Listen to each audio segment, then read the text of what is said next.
तो आज इस वीडियो में हम बात करेंगे ओबितो उचिहा की, जिसके बारे में सभी ने मान लिया था कि ककाशी को बचाते हुए उसकी मौत हो चुकी थी और उसकी लेगेसी ककाशी को दी हुई उसकी शारिंगन है, पर असल में वो जिंदा रहता है और मादारा बनकर वो उसके प्लान्स और आइडियल्स को कैरी आउट करता है और सभी शिनोबी नेशंस के साथ वॉर भी डिक्लेयर करता है। पर गलतियों को समझते हुए और उन्हें ठीक करने के लिए ओबितो टीम 7 की हेल्प भी करता है सब कुछ खत्म करने में। ओबितो अपने माँ बाप के बारे में ज्यादा कुछ नहीं जानता था और उसका बचपन उसकी दादी माँ के साथ बीतता है। ओबितो हमेशा दूसरों की मदद करता है, जिस वजह से वो हमेशा कहीं जाने में लेट हो जाता है और वो अपने दादी माँ के औरतों के उम्र के बीच काफी फेमस होता है। और ओबितो का ड्रीम होता है कि वो होकागे बने, पर एकेडमी में ककाशी के स्किल्स और उसके पॉपुलैरिटी को देखते हुए ओबितो को उससे जलन होने लगती है और वो उसे अपना राइवल बना लेता है। ओबितो की दोस्ती रिन नोहारा से भी होती है, जिससे कुछ वक्त बाद ओबितो को उससे वन साइडेड लव होने लगता है। ग्रेजुएशन के बाद रिन, ककाशी और ओबितो एक टीम में हो जाते हैं, जिसका कैप्टन मिनातो नामिकासे होता है। जिसके बाद मिनातो उन तीनों का टेस्ट लेते हैं और पास होने के लिए उन्हें मिनातो से बेल्स लेना है, जो बिना टीम वर्क के नहीं हो सकता है, जिसके लिए ओबितो रिन और ककाशी की मदद करता है, जिससे वो टेस्ट पास कर जाते हैं। टीम 7 चुनिंग एग्जाम्स में पार्टिसिपेट करते हैं, जहां ओबितो थर्ड राउंड में माइट गाय से 1-to-1 फाइट में हार जाता है, पर ककाशी माइट गाय को हरा देता है और उसे प्रमोट कर दिया जाता है। ओबितो रिन का अटेंशन पाने के लिए कड़ी मेहनत करने लगता है और फिर वो भी चुनिन बन जाता है, पर उसकी ये खुशी ज्यादा देर तक नहीं रहती है, क्योंकि ककाशी जोनिन बन जाता है और रिन उसकी तारीफ करने लगती है। थर्ड शिनोबी वर्ल्ड वॉर के दौरान ककाशी को टीम का कैप्टन बना दिया जाता है, जिन्हें कनाबी ब्रिज को डिस्ट्रॉय करने का मिशन मिलता है। मिशन को शुरू करने से पहले मिनातो और रिन ककाशी को गिफ्ट्स देते हैं जोनिन बनने की खुशी में, पर ओबितो कहता है कि वो गिफ्ट लाना भूल गया है। मिनातो को फ्रंट लाइन में बुला लिया जाता है और वो मिशन को कंप्लीट करने के लिए टीम ककाशी के कमांड पर छोड़ देता है। एनिमी टेरिटरी में घुसते ही तीनों को इवानिन दिखते हैं और वो रिन को पकड़कर अपने साथ ले जाते हैं। ककाशी ओबितो से कहता है कि उनका मिशन कंप्लीट करना रिन को बचाने से ज्यादा जरूरी है, इसीलिए उन्हें पहले मिशन कंप्लीट करना चाहिए, उसके बाद रिन को बचाने जाना चाहिए। ओबितो ककाशी की बात नहीं मानता है और गुस्से में ककाशी को एक पंच मारता है और अकेले ही रिन को बचाने चला जाता है। ओबितो जाने से पहले ककाशी को ये भी कहते हुए जाता है कि उसके नजर में ककाशी के फादर एक हीरो हैं, क्योंकि मिशन को कंप्लीट नहीं करना गलत है, पर अपने दोस्तों को नहीं बचाना उससे भी ज्यादा बुरा है। ओबितो इवानिन के हाइडआउट का पता लगा लेता है, जहां वो लोग रिन को पकड़े रखते हैं, पर ओबितो पर हमला हो जाता है। ककाशी ओबितो की बात से अपने थॉट्स बदल लेता है और वो ओबितो को बचाने आ जाता है, पर ओबितो को बचाते हुए वो अपनी लेफ्ट आई खो देता है। ककाशी को बचाने की चाहत में ओबितो का शारिंगन अवेक हो जाता है, जिसकी मदद से वो ताइसेकी को मार देता है। ओबितो और ककाशी केव के अंदर जाते हैं और रिन को बचा लेते हैं, पर इवानिन केव को गिराने लगते हैं।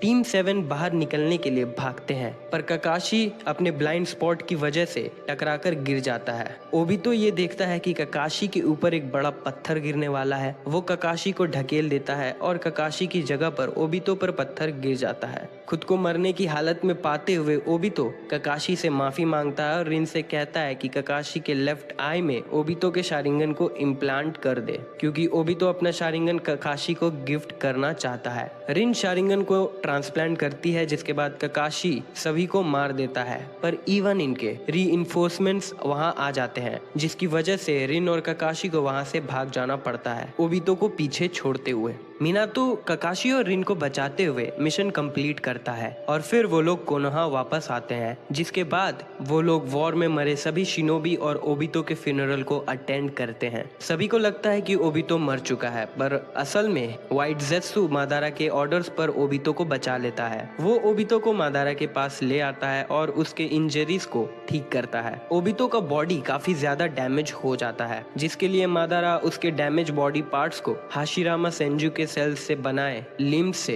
रिप्लेस कर देता है, पर ओबितो का राइट शारिंगन किसी तरह से बच जाता है। ओबितो को मादारा से डर भी लगता है, पर वो मादारा के इस हेल्प को एक उधार की तरह समझते हुए मादारा को कहता है कि वो इस एहसान को चुकाने के लिए कुछ भी करने को तैयार है। ओबितो जल्दी ठीक होने के लिए बहुत एक्साइटेड रहता है ताकि वो अपने विलेज वापस जा सके और अपने दोस्तों की वॉर में हेल्प कर सके। व्हाइट ज़ेत्सु और एक स्पाइरल फेस ज़ेत्सु, जिसे ओबितो निकनेम देता है गुरु गुरु, की मदद से अपने रिप्लेस्ड पार्ट्स और एबिलिटीज को कंट्रोल करने के लिए ट्रेनिंग लेता है। इस दौरान मादारा ओबितो को शिनोबी वर्ल्ड के सच और कैसे इससे बचा जाए इसके बारे में बताता है, पर ओबितो को मादारा की बात समझ नहीं आती है और ना उसे उसकी बातों पर यकीन होता है। व्हाइट ज़ेत्सु ओबितो को बताता है कि ककाशी और रिन को हिडन मिस्ट विलेज के निंजा पीछा कर रहे हैं और उन्हें मारने वाले हैं। ओबितो उनके पास जाकर उनकी हेल्प करने की बहुत कोशिश करता है। गुरु गुरु ओबितो की मदद करता है बाहर जाने के लिए। बाहर जाने से पहले ओबितो मादारा को शुक्रिया करता है और उसे कहता है कि अब वो कभी वापस नहीं आएगा, पर मादारा ओबितो से कहता है कि उसे यकीन है ओबितो वापस उसके पास ही आएगा। गुरु गुरु ओबितो को रेन और ककाशी के पास ले जाता है और उसे बताता है कि मिनातो उनके साथ नहीं है। ओबितो लोकेशन पर पहुंचता है और देखता है कि रिन और ककाशी हिडन मिस्ट शिनोबी के निंजा से घिरे हुए हैं और ककाशी ने अपने चिदोरी से रिन को मार दिया है। रिन को ऐसे हाल में देखकर ककाशी और ओबितो का शारिंगन मांगेक्यो शारिंगन में बदल जाता है, जिससे ककाशी बेहोश हो जाता है। ओबितो गुस्से में अपने मांगेक्यो शारिंगन के कामुई और गुरु गुरु के वुड रिलीज का यूज करते हुए सभी हिडन मिस्ट विलेज के निंजास को मार देता है। सभी को मारने के बाद ओबितो मरी हुई रिन के बॉडी को पकड़कर मादारा की बातों को याद करता है, जिसके बाद वो मादारा के पास वापस जाता है और मादारा से कहता है कि वो ककाशी और रिन को वापस पाने के लिए कुछ भी करने को तैयार है। मादारा ओबितो को अपने आई ऑफ द मून प्लान के बारे में बताता है, जिसकी मदद से सभी लोग ऐसी दुनिया में चले जाएंगे जहां किसी को मरना नहीं पड़ेगा और जहां किसी भी तरह का वायलेंस नहीं होगा। जिसके बाद ओबितो पूरी तरह से डिटरमिन्ड हो जाता है कि एक ऐसी दुनिया बनाने के लिए जहां वो ककाशी और रिन के साथ रह सके।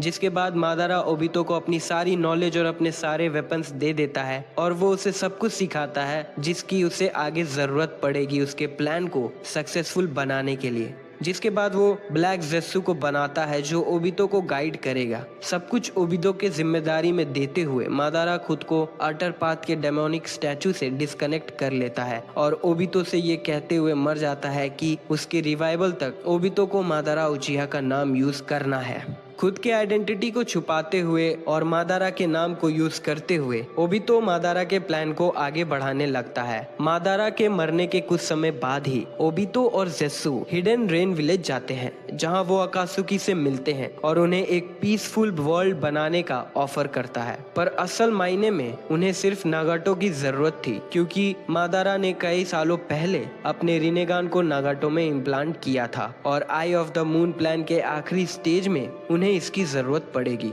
ओबितो नागाटो को मना लेता है, पर याहिको ओबितो के ऑफर के लिए मना कर देता है। ओबितो ये क्लेम करता है कि वो इवेंचुअली उसके ऑफर को एक्सेप्ट कर लेंगे। ओबितो को पता चलता है कि हांजो और डांजो शिमुरा अकात्सुकी के लीडर याहिको को मरवाने के लिए प्लान कर रहे हैं। ओबितो इस बीच अकात्सुकी के सभी मेंबर्स को मार देता है जो याहिको को बचाने के लिए जा रहे होते हैं। याहिको के मरने के बाद ओबितो नागातो को मैनिपुलेट करके टेल बीस को पकड़ने के लिए नए मेंबर्स रिक्रूट करवाता है जो रोग निंजास होते हैं। ओबितो खुद का नाम टोबी रख लेता है और अकात्सुकी ज्वाइन करता है ताकि वो अपनी रियल आइडेंटिटी को सबसे छुपा सके। हिडन मिस्ट विलेज के फोर्थ मिजुकागे यागुरा पर ओबितो अपना कंट्रोल पा लेता है। ओबितो खुद को मादारा बताते हुए किसामे के सामने आता है और उसे एक सच्चाई की दुनिया बनाने का वादा करता है, जिसके बाद किसामे ओबितो का एक वफादार सर्वेंट बन जाता है। इस दौरान ओबितो को रिन के मरने का वजह पता चलता है कि हिडन मिस्ट विलेज के शिनोबी रिन के अंदर 3 टेल्स को सील कर दिया था ताकि वो उसे बॉम्ब बनाकर कोनोहा पर अटैक कर सके, और रिन ऐसा कुछ होने से रोकने के लिए खुद को ककाशी से मारने कहती है। ओबितो के यागुरा पर कंट्रोल के बारे में आओ को पता चलता है, जिसकी वजह से उसे वहां से जाना पड़ जाता है। स्टोरी के टाइमलाइन के हिसाब से नारुतो सीरीज शुरू होने से पहले ओबितो रिन के ग्रेव के पास जाता है, पर ककाशी वहां पहले ही मौजूद रहता है। ओबितो छुपकर ककाशी को देखता है और ककाशी से सुनता है कि मिनाटो की वाइफ कुशिना जल्द ही अपने बच्चे को जन्म देने वाली है।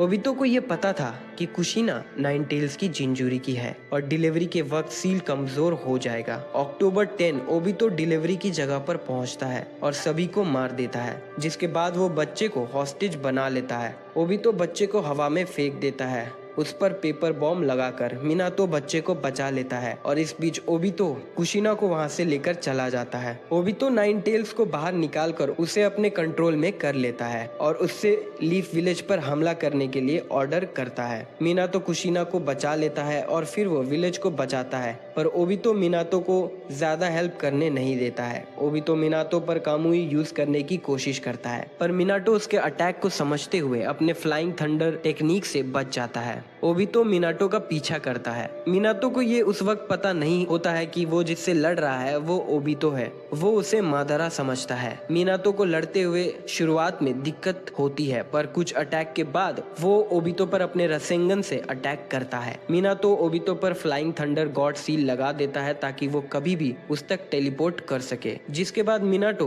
कॉन्ट्रैक्ट सील का यूज करके नाइन टेल्स को ओबितो के कंट्रोल से फ्री करवा देता है। ओबितो हार कर वहां से चला जाता है।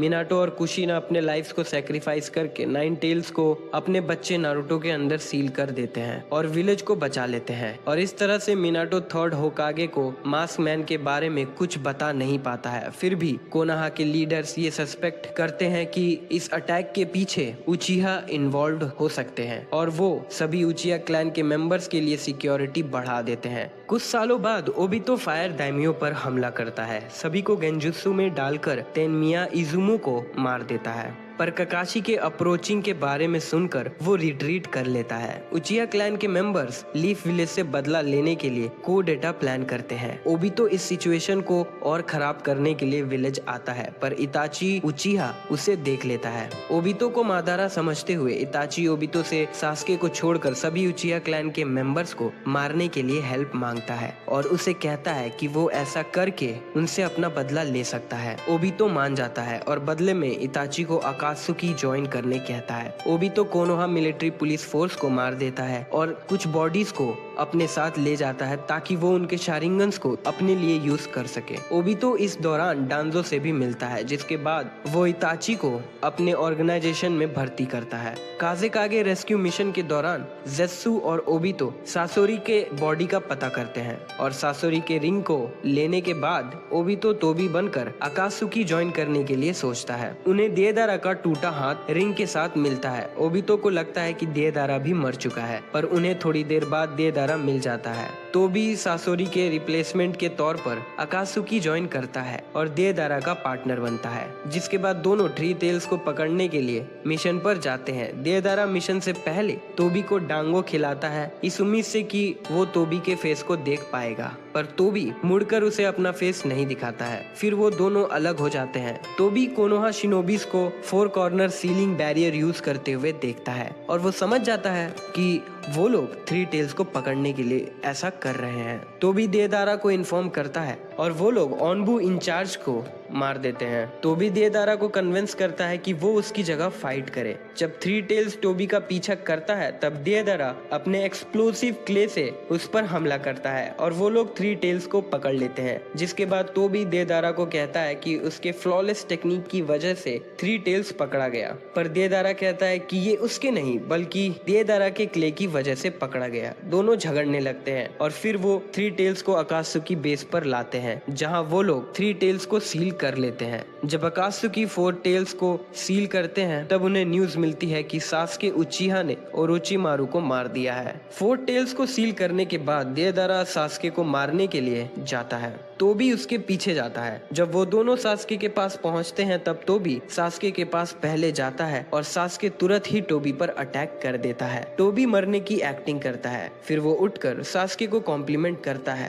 टोबी देदारा की हेल्प करता है सास्के से लड़ने के लिए, जिसके लिए टोबी देदारा के एक्सप्लोजिव्स को प्लांट करता है। देदारा सास्के को हराने के लिए डेस्परेट हो जाता है और वो तोबी को दूर जाने कहता है ताकि वो देदारा के C4 अटैक से बच सके, लेकिन देदारा CO एक्सप्लोसिव का यूज करता है सास्के को मारने के लिए, जिसकी रेंज में तोबी भी पकड़ा जाता है। जेत्सु तोबी और देदारा के मरने का न्यूज अकात्सुकी को देता है। कुछ वक्त बाद तोबी पेन और कोनान से हिडन रेन विलेज में मिलता है। टोबी सास्के के डेवलपमेंट को देखकर बहुत इम्प्रेस हो जाता है। टोबी पेन से नारुतो को कैप्चर करने के लिए कहता है और उसे वार्न करता है कि वो नारुतो को अंडर एस्टिमेट ना करे, क्योंकि उसने नारुतो को काकुजू से लड़ते हुए देखा था। और ये कहते हुए वहां से चला जाता है कि उसका यानी कि मादारा उचिहा का प्लान जल्द ही पूरा होने वाला है। टोबी सास्के पर नजर रखता है क्योंकि उसके और इताची के बीच जल्द ही लड़ाई होने वाली है। जब सास्के और इताची के बीच फाइट होती है तब नारुतो और उसकी टीम सास्के को रोकने के लिए आ रहे होते हैं, पर टोबी उनके रास्ते में आकर उन्हें उलझाए रखता है और जल्द ही ज़ेत्सु टोबी को रिपोर्ट देता है कि सास्के फाइट जीत चुका है और ये रिपोर्ट कोनोहा के निंजा भी सुन लेते हैं। टोबी जल्दी से सास्के के पास टेलीपोर्ट होके जाता है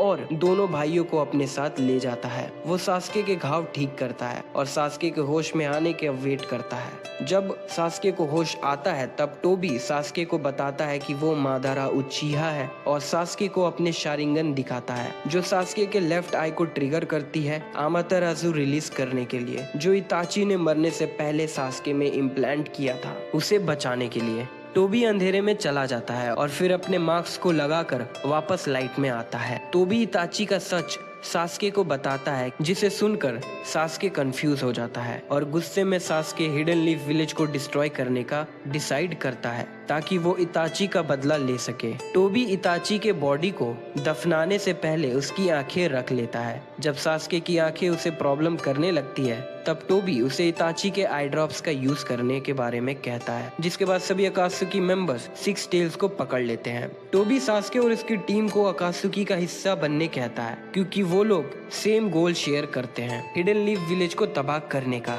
टोबी सास्के और उसकी टीम टाका को बाकी बचे 2 टेल बीस में से 8 टेल्स की जिंजूरी की किलर बी को पकड़कर लाने का मिशन देता है। टाका के वहां जाने के बाद टोबी किसामे से मिलता है और अपने फेस को दिखाता है। टोबी ज़ेत्सु से भी मिलता है और वो लोग आपस में बात करते हैं कि अब इताची के मरने के बाद उनके लिए प्लान को आगे बढ़ाना कितना आसान हो गया है और इस दौरान उन्हें अपने 5 मेंबर्स को भी खोना पड़ा। सास्के और उसकी टीम 8 टेल्स के जिंजूरी की किलर बी को टोबी के पास लेकर आते हैं। बाकी बचे अकात्सुकी मेंबर सीलिंग प्रोसेस शुरू करते हैं और तब उन्हें पता चलता है कि किलर बी एक्चुअली में 8 टेल्स का एक टेंटैकल है। टोबी सास्के के फेल हो जाने पर गुस्सा करता है, लेकिन फिर भी वो 8 टेल्स के टेंटैकल को सील कर देता है ताकि डेमोनिक स्टैचू के अंदर उसके चक्रा का फ्रैगमेंट रहे। ज़ेत्सु टोबी को पेन के मिशन का रिपोर्ट देता है कि पेन ने लीफ विलेज को डिस्ट्रॉय कर दिया पर नारुतो को पकड़ नहीं पाया। और तो और पेन ने जितने भी विलेजर्स को मारा था उसने उन सभी को वापस जिंदा कर दिया सामसारा हेवनली लाइफ टेक्निक की मदद से। टोबी किसामे को किलर बी को पकड़ने का मिशन देता है।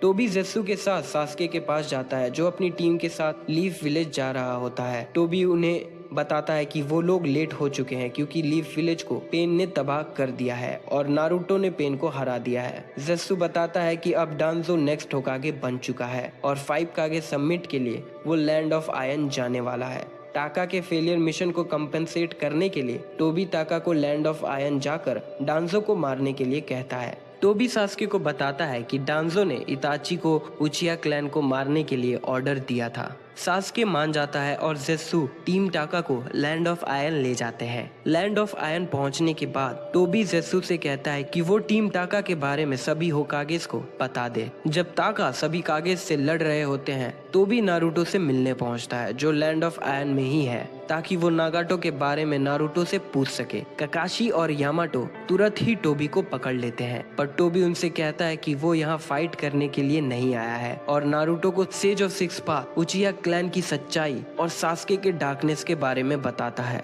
ककाशी यामाटो और नारुतो को टोबी की बातों पर भरोसा करने से मना करता है, जिसके बाद टोबी वहां से चला जाता है। सास्के लगभग मरने ही वाला होता है पर टोबी उसे बचा लेता है और उसे अपने कामुई डायमेंशन में भेज देता है। टोबी कारिन को भी सास्के के पास भेज देता है ताकि वो सास्के को हील कर सके। टोबी इस बात से थोड़ा डिसअपॉइंट हो जाता है कि सास्के अब भी एक कागे लेवल को मैच नहीं कर पा रहा है, पर वो सास्के के मांगे के शारिंगन के डेवलपमेंट को देखकर खुद को रिलीफ देता है। जिसके बाद टोबी सभी कागेस को बताता है कि वो मादारा उचिहा है और सभी को अपने प्लान के बारे में बताता है, जिसके लिए वो सभी कागेस को किलर बी और नारुतो को हैंड ओवर करने कहता है। सभी कागेस मना कर देते हैं और टोबी वहां से जाने से पहले सभी शिनोबी नेशंस पर 4 शिनोबी वर्ल्ड वॉर डिक्लेयर कर देता है। टोबी डांजो के पास पहुंचता है जो सास्के से बचकर भाग रहा होता है। डांजो के बॉडीगार्ड्स यामानाका और आबुरामे टोबी पर अटैक करते हैं। अपने एक हाथ को गंवाने के बावजूद टोबी तुरंत ही उन्हें हरा देता है।